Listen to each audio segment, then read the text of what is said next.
Boa tarde, pessoal. Meu nome é Alexandre Paim Dias, eu sou médico psiquiatra e professor de psiquiatria da Unisul. O tema da nossa web palestra de hoje é prevenção do suicídio, um assunto da maior importância, que é um problema de saúde pública e que a gente faz ações o ano todo no sentido de prevenção. E em setembro tem a campanha Setembro Amarelo, que é quando essas ações a gente concentra mais para atrair mais atenção da sociedade sobre esse problema grave de saúde pública. Bom, eu preparei a palestra com alguns objetivos. Eu vou falar um pouco sobre a epidemiologia do suicídio, os principais fatores de risco, os sinais de alerta de alguém, de alguma pessoa que possa estar em risco, como a gente avalia o risco de uma forma, passar de uma forma bem breve, de fácil execução no dia a dia da prática clínica, evidências científicas em relação à prevenção e os fatores de proteção. O suicídio é uma das principais causas de mortalidade no mundo.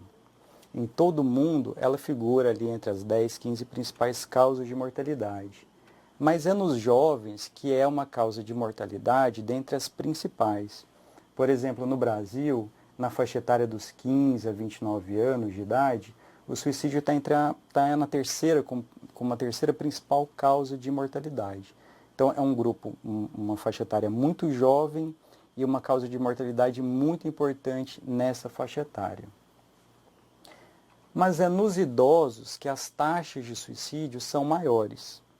Quando eu falo de taxas de suicídio, é importante a gente pensar que é o número de suicídios para cada 100 mil habitantes ao ano.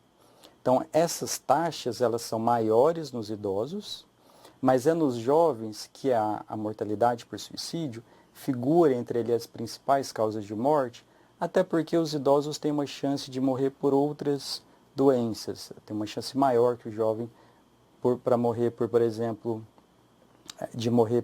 por doença cardiovascular, doença cerebrovascular, como um acidente vascular cerebral, por câncer. Então, mas é nos idosos que as taxas são maiores. Outro aspecto em relação à epidemiologia é em relação à distribuição por sexo das tentativas e das mortes por suicídio. Então, as tentativas, elas são mais frequentes em mulheres. Quando a gente pega todas as tentativas de suicídio, a maioria das pessoas que tentaram são mulheres. Mas o suicídio, o número de suicídios é muito maior nos homens. Por quê? Porque os homens, em geral, eles empregam métodos na tentativa de suicídio mais violentos, mais agressivos, métodos mais letais. Então, talvez por esse motivo, a mortalidade seja maior por suicídio em homens do que em mulheres. Há uma outra questão que parece que as mulheres elas têm uma propensão maior a buscar ajuda quando está passando por alguma dificuldade do que os homens. Além das taxas de suicídio serem altas, é uma importante causa de mortalidade em jovens, são altas as taxas em idosos. Esses números, em alguns países, parece que vêm aumentando. Por exemplo, nos Estados Unidos, no Brasil, nos últimos anos, tem sido relatado um aumento dessas taxas de suicídio, o que traz preocupação para os gestores e motivou, por exemplo, um investimento maior de pesquisa nos Estados Unidos para entender essa dinâmica, essa epidemiologia do suicídio, para implementar métodos de prevenção. E também no Brasil, motivou o governo federal, o Ministério da Saúde, a criação de uma agenda de ações estratégicas, no sentido de prevenção do suicídio. Então, esse aumento das taxas, ele tem sido notado pelas autoridades, pelos gestores, traz preocupação para os gestores e há medidas, há ações no sentido de auxiliar para a implementação de métodos de prevenção. E quais são os principais fatores de risco para o suicídio? Então, a gente viu que uma das principais causas de mortalidade no mundo, é uma das principais causas de morte em jovens dos 15 aos 29 anos. As taxas são altas em idosos. Quando eu digo taxas, número de suicídios por 100 mil habitantes por ano. Parece que essas taxas vêm aumentando em alguns países, como Estados Unidos e Brasil, por exemplo, o que motivou gestores no lançamento de estratégias de prevenção e no investimento de pesquisa em relação ao tema. Agora, quais são os principais fatores de risco para o suicídio? Os principais fatores de risco são dois. O primeiro é transtorno psiquiátrico. Então, vários estudos mostram que a maioria daquelas pessoas que morreram por suicídio, elas apresentavam um transtorno psiquiátrico, principalmente transtornos de humor, como depressão, transtorno bipolar e também uso de álcool, outras drogas. Então, o transtorno psiquiátrico, ele está presente na grande maioria daquelas pessoas que morreram por suicídio. Então, há estudos que investigam o passado daquela pessoa, com procura de prontuário, entrevista com familiares, com amigos, com registros em hospitais, e mostram que a maioria daquelas pessoas apresentava um transtorno psiquiátrico. Um outro fator de risco dos mais importantes é uma história de tentativa prévia de suicídio. Então, aquela pessoa que tem um histórico de tentativa prévia, ela faz parte de um grupo de risco que a gente deve dar uma atenção muito especial. Então, esses dois fatores de risco são os principais. Mas o suicídio, ele tem que ser entendido como algo muito complexo. Não há como determinar a causa de um suicídio. A gente vê muitas vezes as pessoas tentando se questionar ou estabelecendo hipóteses. A pessoa morreu por suicídio, ela se suicidou por esse ou aquele motivo. Não há como afirmar. Em geral, há uma interação de fatores de risco, uma interação muito complexa entre os fatores de risco que aumentaram a chance daquela pessoa tentar e morrer por suicídio. Aqui eu vou apresentar alguns desses fatores de risco e vocês vão reparar que esses fatores de risco são muito amplos, desde fatores genéticos, história familiar, até questões sociais, como estigma, grandes problemas, turbulências sociais numa região. Então, são vários os fatores de risco que aumentam fatores de risco para o suicídio.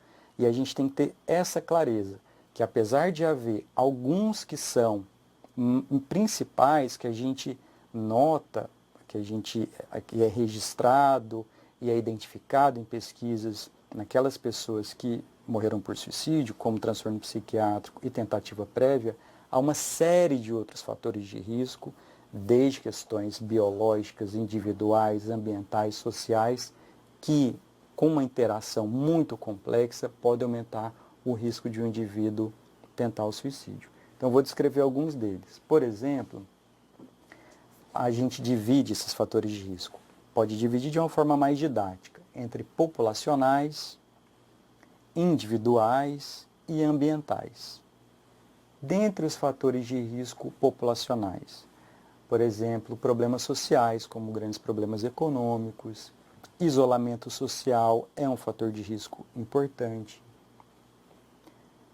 Dentre os fatores de risco individuais, a gente ainda pode dividi-los entre aqueles mais que a gente chama de distais ou de predisposição, que são fatores de risco que têm uma relação temporal com o momento do suicídio muito longa. Às vezes, esses fatores de risco aconteceram anos, décadas antes do suicídio.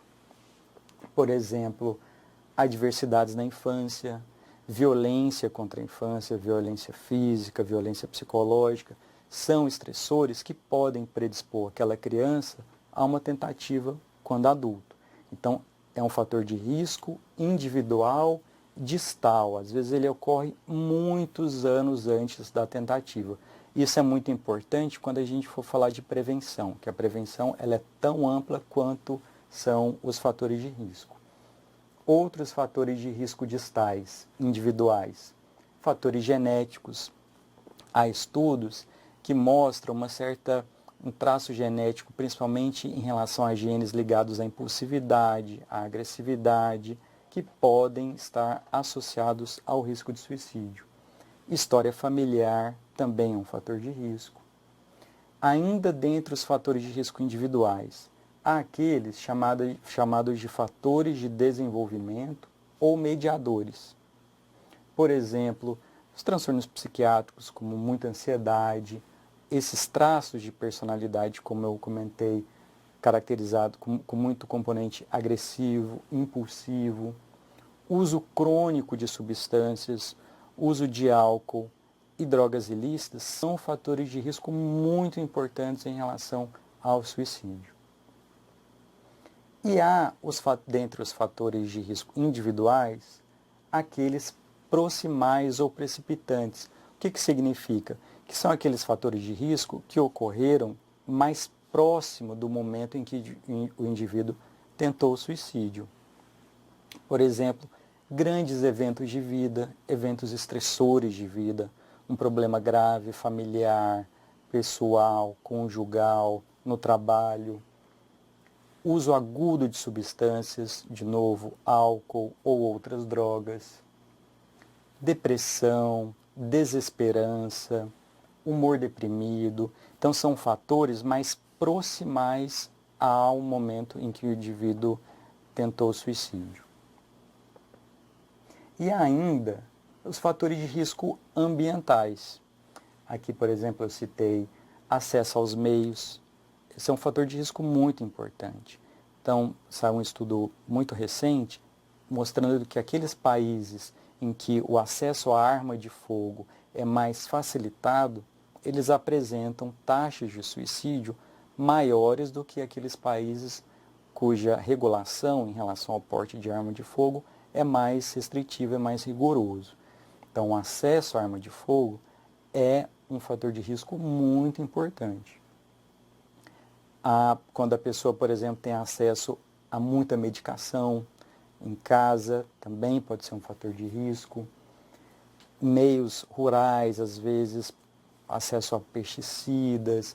Então, o acesso ao meio é um fator de risco ambiental importante. E é importante a gente ficar bem atento a esses fatores de risco, porque todos eles vão ser lembrados quando a gente for falar de prevenção. Falta de tratamento, como a gente discutiu, a maioria das pessoas que morreram por suicídio apresentavam um transtorno psiquiátrico. Então, a falta de acesso ao tratamento, ela é um fator de risco importante, porque uma vez tratado daquele transtorno, aumenta muito a chance da pessoa se recuperar e aqueles sintomas de negativismo, de desesperança, de pessimismo, de um viés negativo em relação ao futuro, serem tratados pela abordagem farmacológica ou psicoterapêutica. Então, a falta de tratamento, falta de assistência à saúde é um fator de risco muito importante. Em relação à mídia, a gente também orienta em relação a ter um cuidado nesse sentido, porque a gente tem que falar sobre o suicídio, é muito importante falar sobre o suicídio. No entanto, a gente tem que falar sobre suicídio de uma forma bem responsável. O que alguns estudos mostram é que, uma vez relatado ou reportado o suicídio de, por exemplo, uma pessoa muito célebre, uma pessoa famosa, uma pessoa muito popular, se esse retrato, essa reportagem é de uma forma muito glamorizada ou com detalhes sobre o método, isso pode ter um efeito negativo, principalmente naquelas pessoas que são mais vulneráveis, aquelas pessoas que já têm depressão, que já têm ideação suicida. Então, essas podem receber toda aquela notícia reportada daquela forma, de uma maneira glamorizada, com detalhes do método, pode ser potencialmente negativo para essas pessoas mais vulneráveis. Então, a gente sempre orienta a mídia de que Tem que falar sim, mas é importante que no mesmo momento que falar, também divulgar quais são os fatores de risco, quais são os fatores de proteção, quais são os sinais de alerta, o que fazer, comentar sobre casos de sucesso. Tem vários e vários casos de tratamentos de sucesso que foram eficazes, que ajudaram a pessoa a se recuperar e seguir uma vida plena. Então, quando a gente orienta a mídia, a gente sugere e orienta, eu vou mostrar alguns materiais que a gente preparou na Associação Brasileira de Psiquiatria com essas orientações. No entanto, vocês podem ter percebido, voltando aqui um pouco nos fatores de risco, várias pessoas podem apresentar um ou mais desses fatores de risco, várias pessoas que a gente conhece. No entanto, quem são as pessoas que nós vamos nos preocupar? Quais são os sinais que ela pode dar e que nos chamar a atenção e pensar, bom, talvez essa pessoa precise de ajuda. Há alguns sinais de alerta que a gente chama. Então, por exemplo, quando você tem uma pessoa que é conhecida sua, algum colega do trabalho, alguém da tua família, um amigo, que começa a apresentar um discurso um pouco mais negativista. Por exemplo, quando fala sobre morte, de que a vida está sendo um peso, de que a vida não vale a pena, que preferiria dormir e nunca mais acordar, que se acontecesse algo de ruim com ela não teria problema. Então, um discurso um pouco negativo ou muito negativo em relação à vida é um sinal de alerta. Falar que é um peso para a família, um peso para as pessoas, também tem que chamar a atenção. Quando a pessoa aumenta o consumo de álcool ou outras drogas, ou passa a fazer uso de drogas, ou passa a fazer uso de álcool que não fazia antes. Então, esse é um sinal que a gente tem que ficar bem atento. Alteração de comportamento, eu deixei em destaque, porque esse é o sinal de alerta principal. Então, a gente tem um familiar, um amigo, um colega do trabalho, que o comportamento começou a ficar um pouco diferente. A pessoa ficou mais isolada, não conversa mais com o grupo, não participa mais dos eventos que antes a pessoa participava, ou está mais agitada, está mais diferente, ela mudou um padrão de comportamento. Este é o sinal de alerta mais importante. Alterações no sono, a pessoa passa a dormir demais, ter muito sono, ou dormir de menos, perder o sono, não conseguir dormir, acordar muito durante a noite. Alterações no padrão de sono também são sinais de alerta. Alterações de humor, a pessoa passar a ficar mais deprimida, mais triste, com falta de prazer para as atividades do dia a dia. Muito comum também postagens em redes sociais, postagens de conteúdo negativo também. Então a pessoa começou a postar coisas sobre morte, sobre suicídio, conteúdo muito negativista, um discurso negativista, também é um sinal de alerta. Organizar documentos, então aquela pessoa que, por exemplo, começou a, de uma hora para outra, organizar as coisas da vida, escrever testamento, deixar tudo em ordem, também são sinais que a gente tem que ficar muito atento. E o que fazer quando a pessoa apresenta esses sinais? Então, um familiar, um amigo, um colega do trabalho, o que a gente está olhando, a pessoa mudou um pouco o comportamento, está mais isolada, parece triste, um discurso um pouco negativo. O que a gente faz nesse momento? A gente conversa com ela. A gente sim procure falar com ela. Então, você pode sim perguntar para a pessoa de uma forma cuidadosa, de uma forma delicada. Amigo, né, colega, familiar, eu estou vendo que você nos últimos tempos, nos últimos meses, nas últimas semanas, nos últimos dias, está um pouco diferente. teu comportamento está um pouco mais isolado, você tem, ou está um pouco mais agitado, o discurso está muito negativo, você está diferente do que sempre foi. Tem acontecido algum problema? Está passando por algum problema?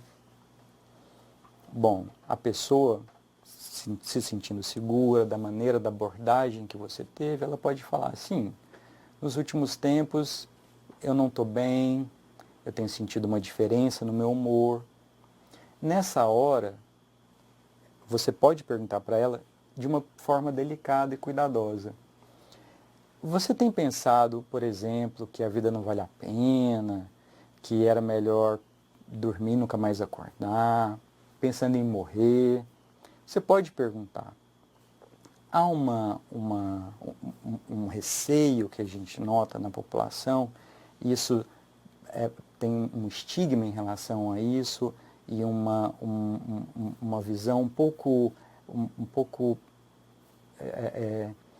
negativa sobre se a gente pergunta ou não para a pessoa. Quando a gente pergunta, a gente às vezes há um receio de que aquilo pode aumentar o risco do indivíduo. Bom, eu não posso falar em suicídio, eu não posso falar em morte porque eu posso induzir a pessoa a aumentar o risco. Isso não é verdade. Quando a gente falar sobre o suicídio, não aumenta o risco de uma pessoa tentar o suicídio. O que a gente tem que fazer é perguntar de uma forma sincera, cuidadosa e mostrando que a gente está preocupado com a pessoa. Na verdade, quando alguém pergunta para ela e ela está com esses pensamentos, o que pode acontecer é ela se sentir, na verdade, mais aliviada, mais tranquila, pensando que, bom, parece que tem alguém que está me entendendo, que está entendendo que está acontecendo algum problema e que eu posso me abrir. Muitas vezes esses pensamentos são muito assustadores para a pessoa e ela tem receio até de se abrir para uma outra pessoa espontaneamente, ou até por um transtorno psiquiátrico, a pessoa com sintomas de alergia, de tristeza, de desmotivação, ela nem tem essa energia para buscar alguém e conversar. Então, quando você pergunta, pode, na verdade, trazer um alívio para ela. E se ela te responde que sim? Sim, eu tenho pensado em morte, eu tenho pensado em me matar. Aqui nesse slide há uma gradação das perguntas. Então vocês podem ver que ela aumenta a gravidade caso a resposta da pessoa, do seu amigo, do seu colega, do seu familiar seja positiva. Então, o que fazer quando a pessoa, sim, eu tenho pensado nisso, eu tenho pensado em me matar? A gente deve nunca deixar essa pessoa sozinha. Ficar com ela, entrar em contato com algum familiar, se for uma pessoa do trabalho, dividir essa questão com uma pessoa que seja próxima daquela pessoa que manifestou essa ideação suicida, que são ideias de morte. Não deixá-la sozinha. Afastar meios que possam causar dano. Então, por exemplo, uma pessoa que é um policial, que tem um porte de arma, orientar a família, a pessoa mesmo, olha, entregue a tua arma para a tua chefia, ou afaste medicações, orientar a família, afaste medicações dos cuidados dessa pessoa, é melhor outra pessoa tomar conta por enquanto. Ouvir sem julgamento. Isso é muito importante. Aquela pessoa, naquele momento, aqueles sintomas, aquelas ideias, elas podem ser em função de um transtorno mental que é uma doença. Então, a gente tem que ouvir aquilo e encarar como um problema de saúde. Não é escolha da pessoa, se ela pudesse escolher, certamente não estaria naquela situação. Então, a nossa escuta tem que ser atenciosa e sem julgamento. Não subestime qualquer ideia de suicídio de um indivíduo. Isso a gente não faz. Não subestimar, não pensar que, não, isso não acontece, isso aí não vai, para com isso. Não vamos subestimar. Ouça atento, sem julgamento, não deixe a pessoa sozinho, oriente o familiar, afastar qualquer meio que possa causar dano e encaminhe para uma avaliação médica. Esse é o mais importante. Por que encaminhar para uma avaliação médica? Porque uma pessoa que manifesta uma ideação suicida, uma ideia de morte, que já apresentava sinais de alerta, que inclusive motivaram você a questioná-la, ela pode estar, como a gente comentou, um transtorno psiquiátrico, que é uma doença, que, uma vez diagnosticado por um médico e uma orientação em relação ao tratamento, à abordagem e ao acompanhamento, pode ajudar muito essa pessoa. Pode ajudar a melhorar os sintomas e aqueles pensamentos de suicídio, eles serem tratados em decorrência da melhora do transtorno psiquiátrico da pessoa. E quando eu falo em tratamento, não significa necessariamente um tratamento farmacológico. Um tratamento psicoterapêutico é muito efetivo. Então, essa avaliação é importante que seja feita por um médico, que ele vai poder avaliar se há algum transtorno, orientar em relação ao manejo principal. Às vezes, em alguns casos, pode acontecer a necessidade de uma internação para proteção, para proteger aquele indivíduo. Então, é muito importante que ela seja avaliada e o médico orientar em relação à conduta e ao acompanhamento. Que, como eu comentei, o tratamento pode ser farmacológico, psicoterapêutico, um acompanhamento pode exigir terapia, por exemplo, ocupacional, cuidados de enfermagem, e é um cuidado, então, todo multidisciplinar, que é super importante para aquele paciente. Mas naquele momento a gente tem que considerar que ele está em risco, e é preciso que ele seja visto, atendido de uma forma mais imediata. Isso que eu comentei agora é para aquela pessoa que está em risco, que a gente perguntou para ela sobre se ela tem pensamentos de morte. De novo, às vezes a gente tem um receio de perguntar, como se a gente pudesse, aquilo fizesse aumentar o risco de suicídio. Não, isso não acontece.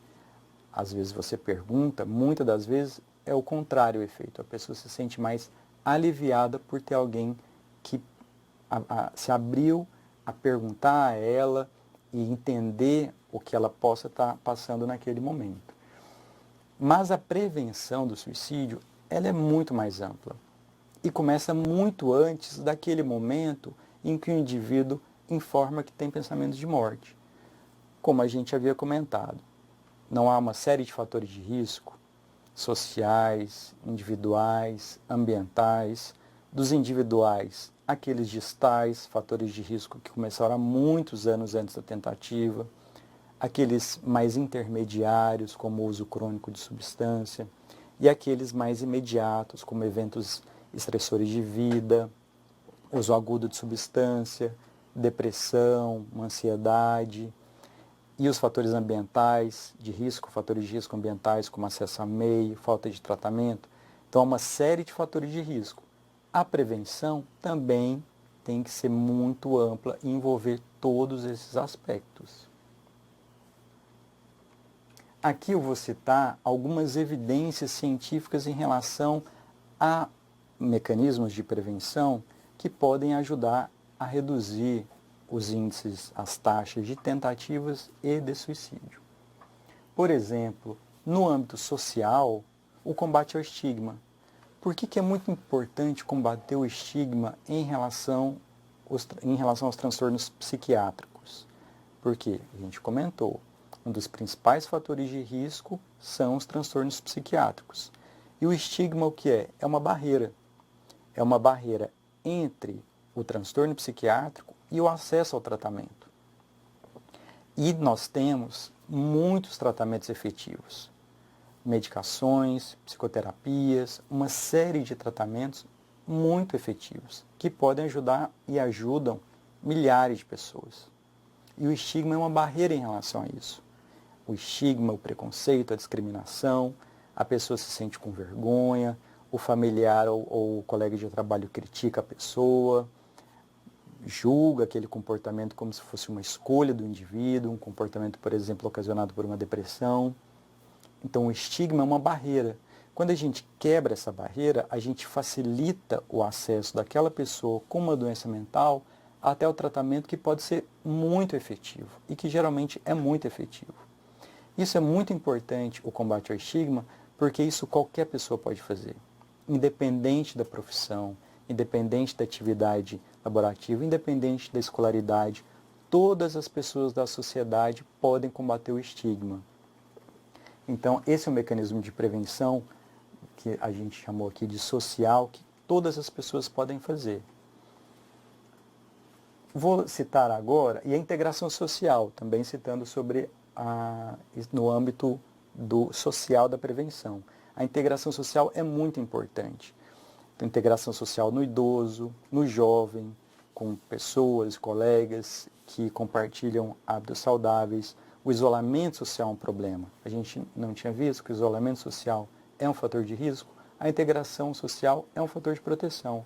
É um meio de prevenção. Em relação ao combate ao estigma, vou citar algumas ações que têm sido feitas, porque é importante apontar os problemas e o que a gente tem tentado fazer para contribuir nesse sentido.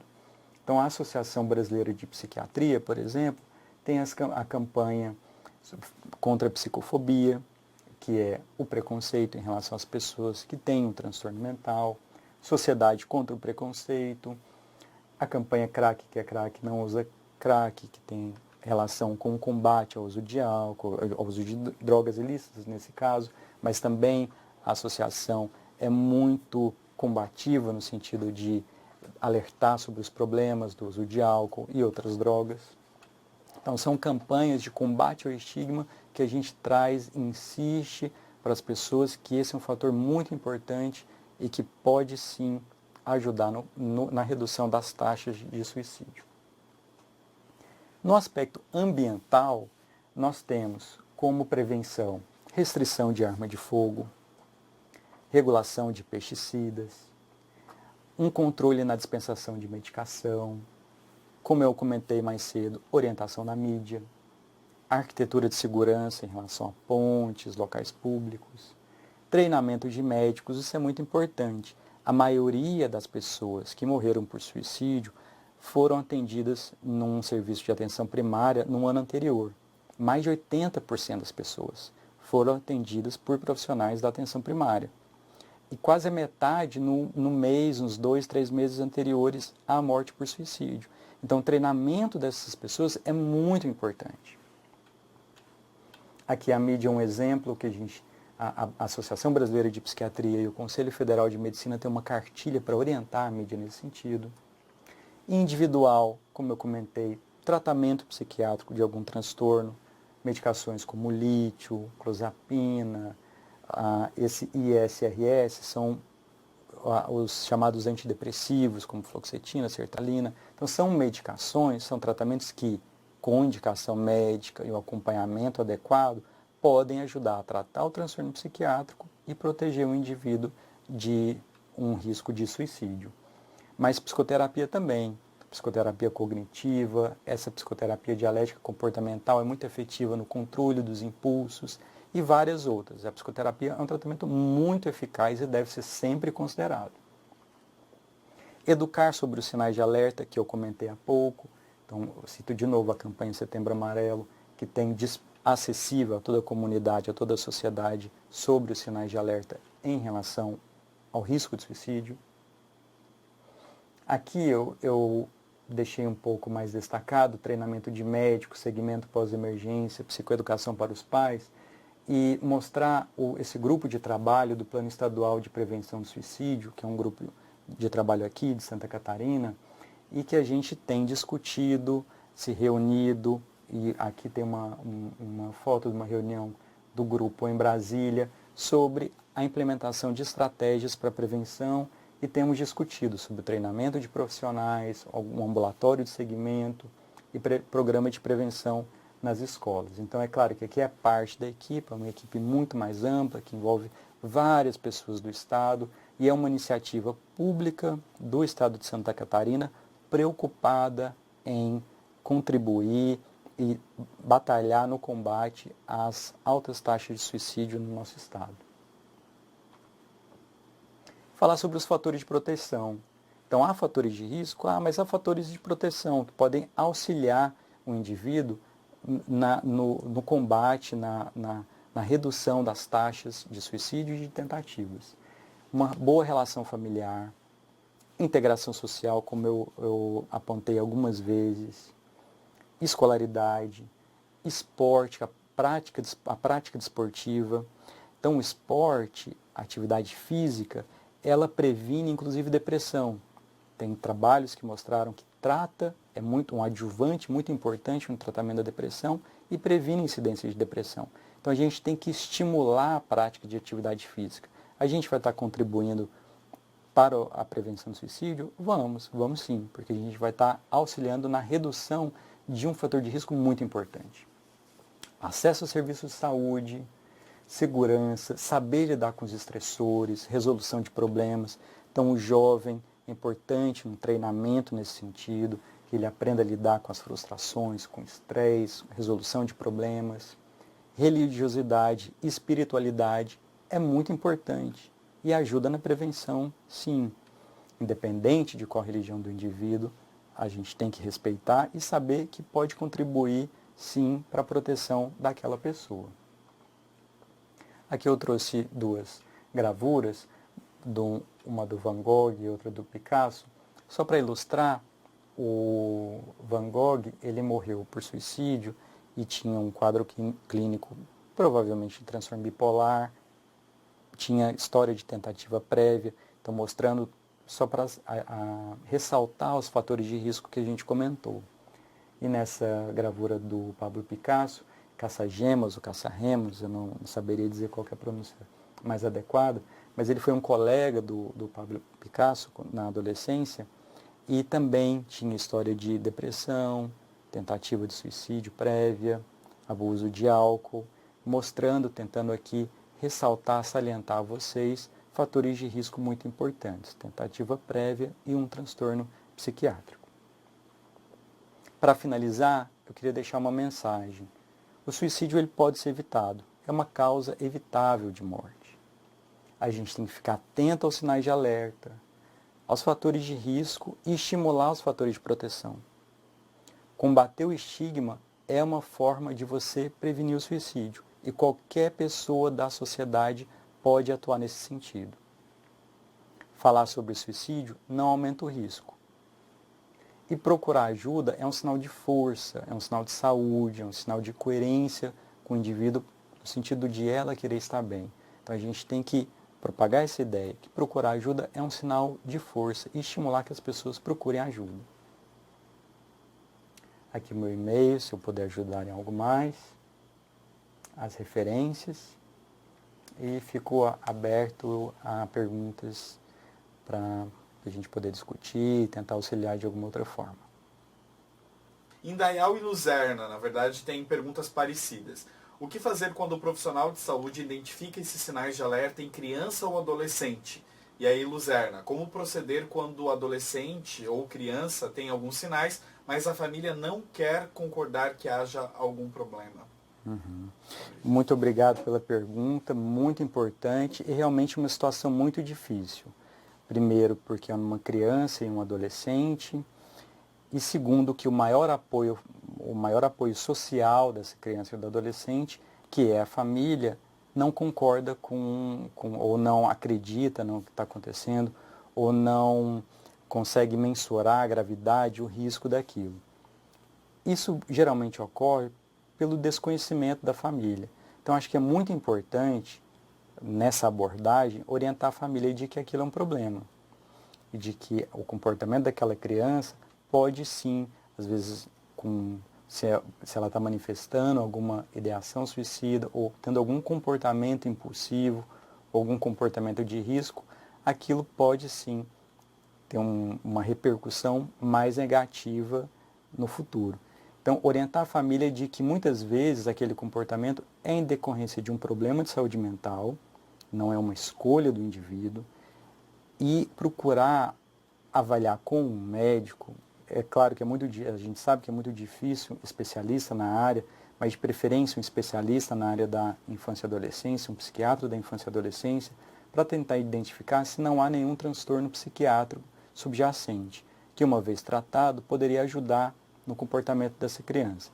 Mas o aspecto mais importante em relação a essa pergunta, eu acho que é orientar a família, quebrar esse preconceito, esse estigma de acreditar que aquilo pode não ser um problema, que aquilo pode ser um comportamento mais de rebeldia ou por outros motivos, e que pode sim um comportamento de risco, pode ter um transtorno psiquiátrico subjacente que precisa ser avaliado, diagnosticado e tratado.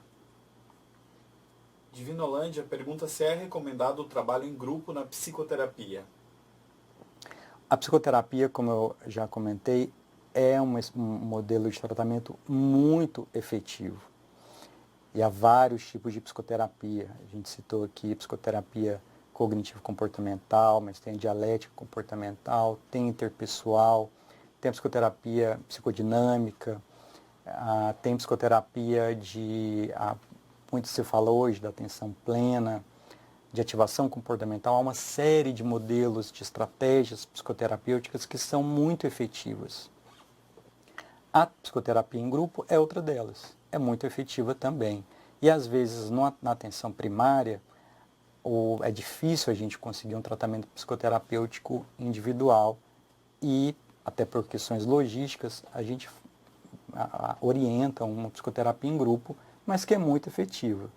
Sim, pode ajudar as pessoas que precisam de ajuda. Aí, Luzerna, como trabalhar a família na aceitação, né, de algum parente com depressão, do acompanhamento psicoterápico e como lidar com essa situação? Como a gente comentou, é muito difícil mesmo. Hoje um grande problema na psiquiatria é o estigma, é o preconceito, é o desconhecimento de que a doença mental, a depressão, é uma doença com repercussões, inclusive sistêmicas. Então, tem medidas biológicas mostrando uma série de alterações no organismo em pessoas que têm depressão comparadas àquelas que não têm alterações no funcionamento cerebral. Então, a depressão é uma doença e é importante que a família seja orientada nesse sentido. Assim como o coração adoece, nosso rim adoece, o fígado adoece, por que não o nosso cérebro? Acontece sim. De algum momento, a percepção que a gente tem da realidade das coisas, a visão que nosso sentimento, nosso comportamento, ele pode sim estar disfuncional e a gente sentir mais triste, sem energia, sem prazer, com pensamentos negativos. Isso sendo sinais e sintomas de uma doença. Então a gente tem que deixar muito claro para a família que aquele momento que o indivíduo está passando não é uma escolha, mas são sinais e sintomas de uma doença. E que, uma vez diagnosticados e tratados, a pessoa pode recuperar e seguir a sua vida plenamente.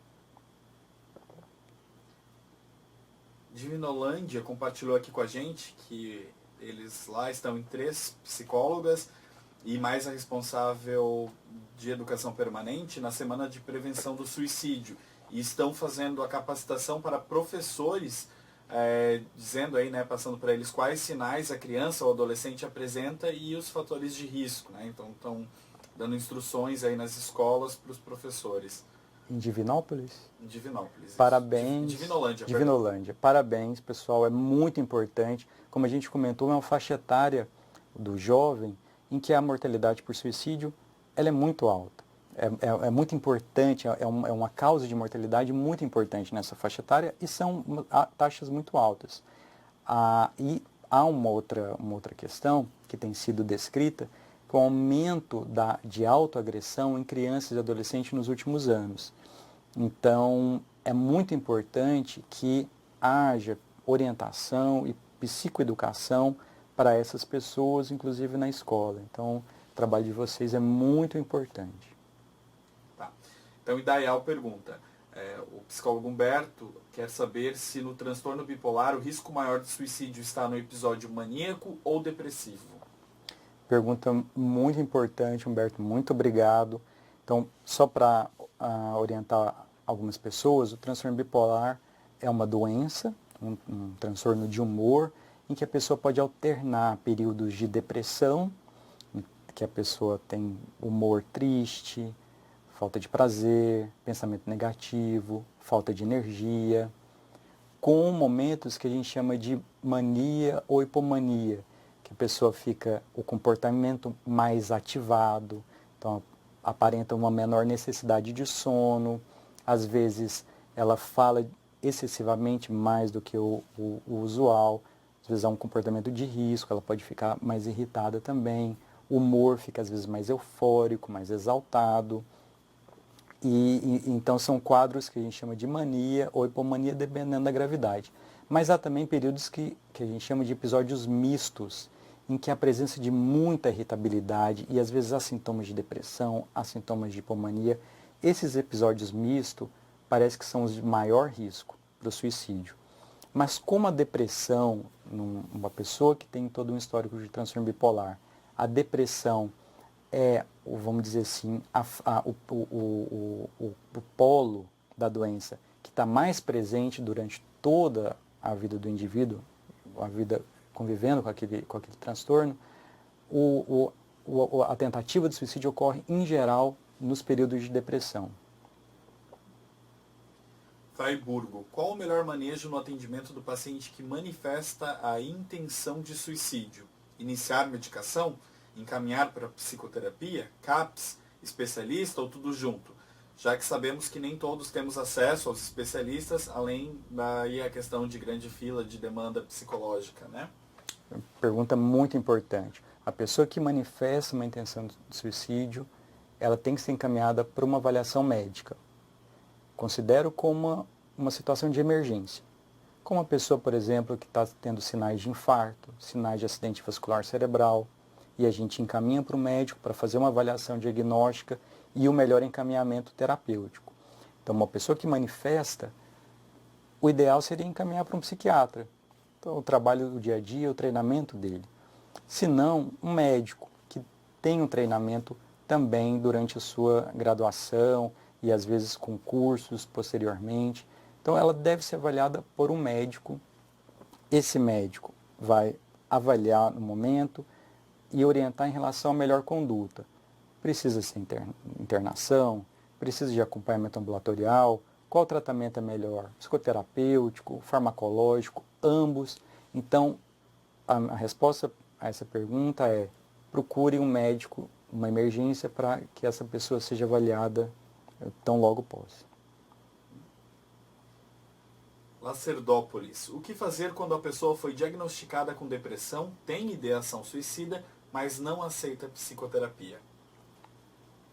É um problema. Às vezes, quando a pessoa foi diagnosticada com depressão, às vezes os sintomas estão tão graves, tão intensos, que a pessoa ela tem dificuldade, inclusive, para entrar num processo psicoterapêutico que vai exigir uma certa regularidade, vai exigir que o paciente, por exemplo, na terapia cognitiva, que ela exerça suas capacidades cognitivas para o tratamento seja eficaz. Então, o que tem que avaliar é que se aquela depressão não está muito grave e que primeiro, às vezes, um tratamento farmacológico é necessário para que haja uma recuperação e aí sim o indivíduo consiga ter condições mínimas de seguir as outras orientações. Psicoterapia, atividade física, integração social. Então, muitas vezes acontece quando o paciente nega o tratamento ou se recusa, a gente fala, faz uma atividade física, faz uma caminhada, mas a pessoa às vezes está tão sintomática que ela não tem energia às vezes para levantar da cama, fazer um café. Então, e a psicoterapia, que é um tratamento extremamente efetivo e com uma série de evidências científicas, que o psiquiatra encaminha sempre para a psicoterapia, às vezes exige um pouco mais do indivíduo e no momento que ele está muito grave, pode ser difícil de ele entrar naquele processo psicoterapêutico. Então tem que avaliar se ele não está no momento de um quadro mais grave que precisa de um tratamento inicial.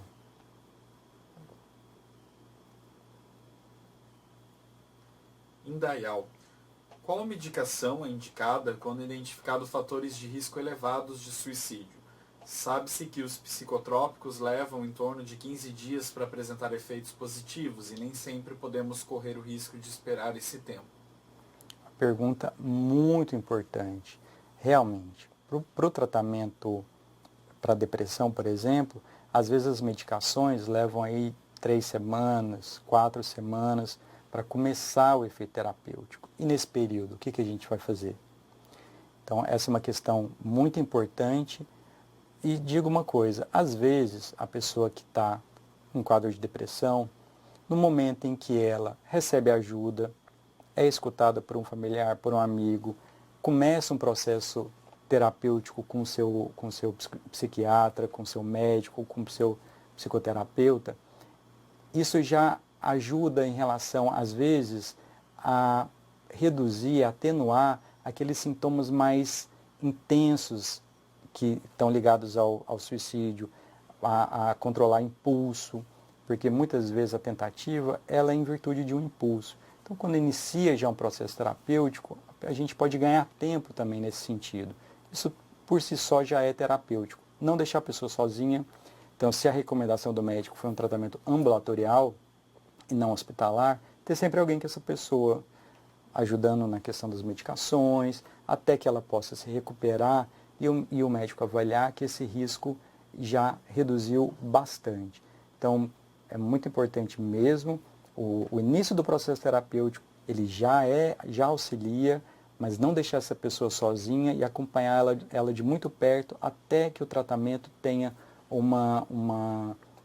atenue os sintomas de uma forma mais significativa.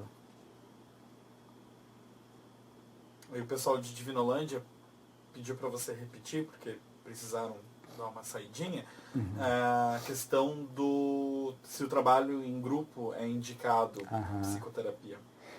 Então, pessoal, o que eu comentei é que a psicoterapia, primeiro, é um método de tratamento muito eficaz, que os psiquiatras sempre recomendam. Há várias estratégias psicoterapêuticas e a psicoterapia de grupo também é uma intervenção psicoterapêutica muito eficaz. E às vezes na atenção primária a gente não tem capacidade logística de, por exemplo, oferecer um tratamento psicoterapêutico individual e faz em grupo. É efetivo sim, pode ajudar e, claro, com uma condução de um profissional que tem treinamento naquele tipo de terapia que exige também uma técnica, uma habilidade mais particular, mas é uma boa opção para acompanhamento de pacientes com transtornos psiquiátricos. Tem mais uma pergunta relacionada aí à criança. Entre rios, qual seria o melhor tratamento e acompanhamento indicado para a criança com risco de suicídio? Muito importante, como a gente já comentou, na criança, no adolescente, é uma causa importante de mortalidade e suicídio. E ressaltando, muitas vezes a ideação suicida, o pensamento de morte, ela tem um transtorno psiquiátrico subjacente. Então, uma criança que manifesta algo nesse sentido, ela primeiro deve ser avaliada, de preferência por um especialista na área, por um psiquiatra da infância e adolescência, se não por um médico que tenha treinamento, para tentar avaliar se não há um diagnóstico na base e, uma vez tratado, poder ajudar essa criança.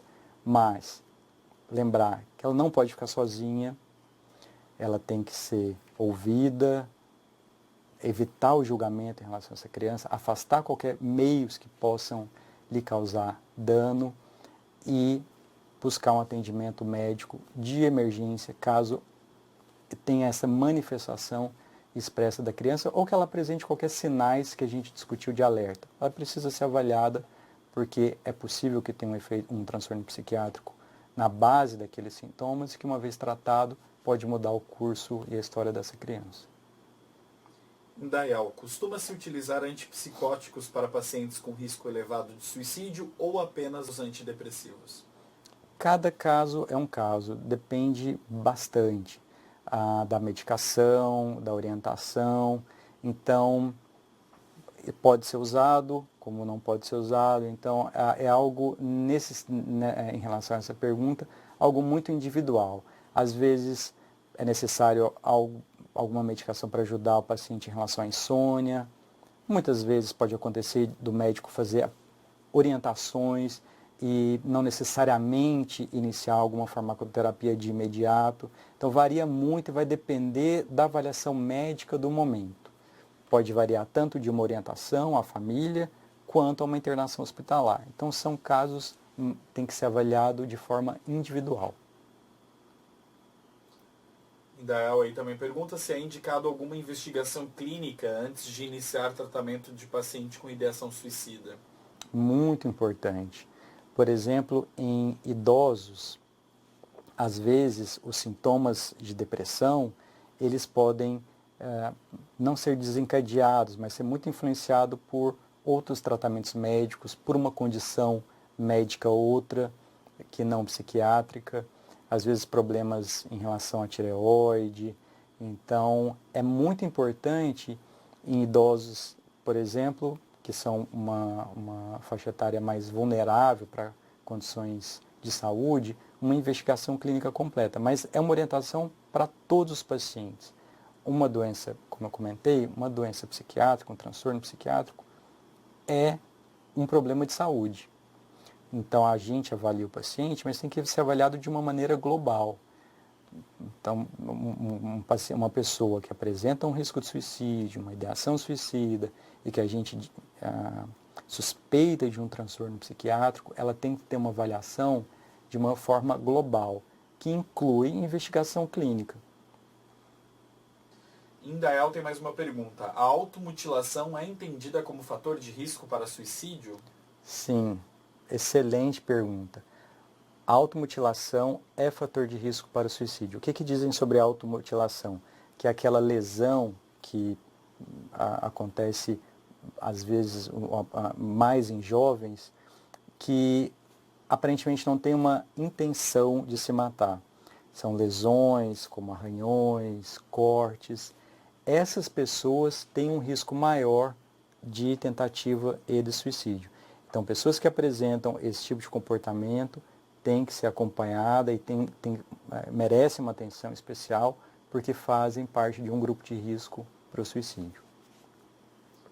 Entre Rios pergunta qual seria a orientação de abordagem a paciente que retorna de uma internação psiquiátrica, lembrando que o município deles não tem referência de CAPS enquanto unidade básica de saúde, né? O que eles podem fazer, como podem acompanhar. Pergunta muito importante e me solidarizo com vocês pela dificuldade em relação à assistência. O que queria registrar, assim, o que o pessoal faz em regiões que tem menor assistência, a gente sabe que o trabalho de vocês é fundamental e o esforço que vocês têm para ajudar essas pessoas.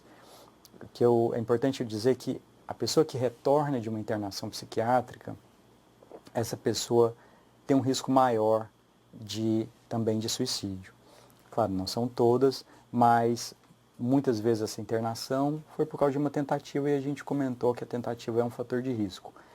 É fundamental um acompanhamento muito próximo dessas pessoas.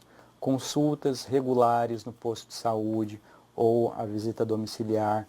Então, são pessoas que precisam de um acompanhamento muito próximo, principalmente nesses meses iniciais após a alta, mas durante o ano seguinte à alta da internação psiquiátrica, é necessário contatos e visitas regulares desse indivíduo. Tem estudos que mostram que quando essas consultas são feitas de uma forma regular, elas diminuem muito o risco de tentativa e de suicídio.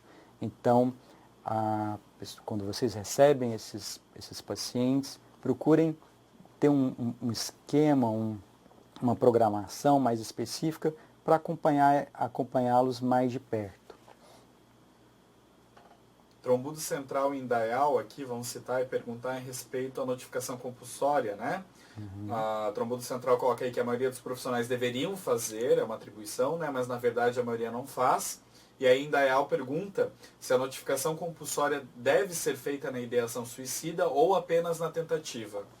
A notificação compulsória deve ser feita na tentativa de suicídio.